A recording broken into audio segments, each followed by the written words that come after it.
রমজান মাসে ইফতারের টেবিলে কিংবা সেহরিতে দিল খুশ করার মতো একটা রেসিপি আজকে শেয়ার করছি। এটা সম্পূর্ণ আমার রেসিপি। আমি আমার ফ্যামিলিকে আর কি এভাবেই এই ডেজার্টটা বানিয়ে দিয়ে থাকি, আর এটার নাম হচ্ছে দিলবাহার। যেহেতু দিল খুশ করার মতো একটা রেসিপি, তার জন্য এটার নাম দিয়েছি দিলবাহার। তো তার জন্য প্রথমে লাগবে, এখানে আমি হুইপ ক্রিম নিয়েছি প্রায় হাফ কাপের মতো। ক্রিমটা আমি একটু এখন হুইস্কের সাহায্যে আর কি এটা আমি একটু ফ্লাফি টেক্সচার করে নিব। এটা স্টিপ পিক করা যাবে না, এটা একটু স্মুথ সফট একটা হলেও কিন্তু হয়ে যাবে। তো দেখতে পাচ্ছেন অনেকক্ষণ পর্যন্ত এটা হুইস্ক করার পরে এরকম একটা টেক্সচারে চলে এসেছে। আমি এখন রেখে দিচ্ছি। এখানে আমার হোমমেড আর কি এটা আমি বাসায় বানিয়েছি, মিষ্টি দই দিয়ে দিচ্ছি প্রায় 3 টেবিল চামচের মতো। তো এটা একটু হুইস্ক করে নিয়েছি হুইপ ক্রিমের সাথে। খুবই স্মুথ একটা সফট একটা ক্রিম তৈরি হবে। দেখতে পাচ্ছেন আমি খুব সুন্দরভাবে এটা ইউজ করে নিয়েছি। এখন দিয়ে দিচ্ছি ডানো ক্রিম। ডানো ক্রিমটা তেমন একটা চিনি নেই, একদম মিষ্টি নাই বলতে চলে, তো সেজন্য এটা অ্যাড করে দিচ্ছি। আপনারা চাইলে এখানে কন্ডেন্স মিল্কও অ্যাড করতে পারেন একটু মিষ্টির জন্য, যারা মিষ্টি খেতে পছন্দ করেন। তো আমি এখানে 2 টেবিল চামচ ডানো ক্রিমটা দিয়ে এটা আবারও হুইস্ক করে নিয়েছি। আর চিনির বদলে মানে কেউ যদি মিষ্টি পছন্দ করেন তাহলে কন্ডেন্স মিল্কটাও দিতে পারেন বা চিনিও অ্যাড করে দিতে পারেন।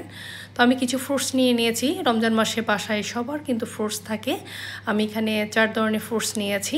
আবার পরে আবার কিছু সবুজ আঙ্গুরও দিয়েছিলাম। আমার এটা বাসায় ছিল, এটা মনে ছিল না, পরে এটা আমি কিন্তু আবার অ্যাড করে দিয়েছিলাম।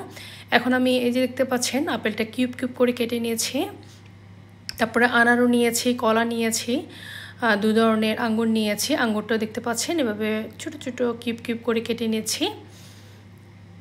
এটা একদম মন প্রাণ সব কিছুই ঠান্ডা করে দিবে এই ডেজার্টটা।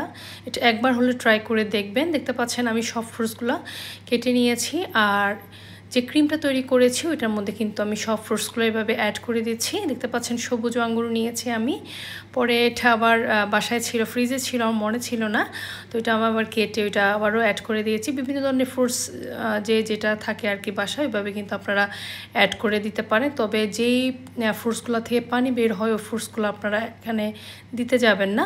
দেখতে পাচ্ছেন খুব সুন্দর করে মিশিয়ে নিলাম আমি ক্রিমের সাথে। এখন অন্য একটা বাটিতে আর কি ট্রান্সফার করে নিয়েছি। এটা একদম ঠান্ডা ঠান্ডা খেতে কিন্তু খুব ভালো লাগে। আমি ক্রিমটা তৈরি করার পরে আধ ঘন্টার জন্য এটা ফ্রিজে রেখেছিলাম, ফ্রিজ থেকে বের করে তারপর আমি ফ্রুটসগুলো অ্যাড করেছি। দেখতে পাচ্ছেন এভাবে থাকবে টেক্সচারটা। আমি উপরে আবারও কিছু আনারের দানা দিয়ে দিচ্ছি সৌন্দর্যের জন্য। দেখতে পাচ্ছেন কতটা লোভনীয় লাগছে। এটা সেহারিতে বলেন, ইফতারিতে বলেন, যে কোনো সময় আপনারা এই গরমের দিনও, যেহেতু গরম পড়বে সামনে, গরমের দিনও কিন্তু ঠান্ডা ঠান্ডা এটা সার্ভ করতে পারেন মেহমানদারিতে। আপনি নিজেও বাসায় তৈরি করে খেতে পারেন। তো আজকের রেসিপিটি কেমন হয়েছে অবশ্যই কমেন্টস করে জানাবেন। সবাই অনেক ভালো থাকবেন, সুস্থ থাকবেন, আমার জন্য দোয়া করবেন, আমিও দোয়া করছি। আজকের মতো এখানেই শেষ করছি। আল্লাহ হাফেজ, আসসালামু আলাইকুম।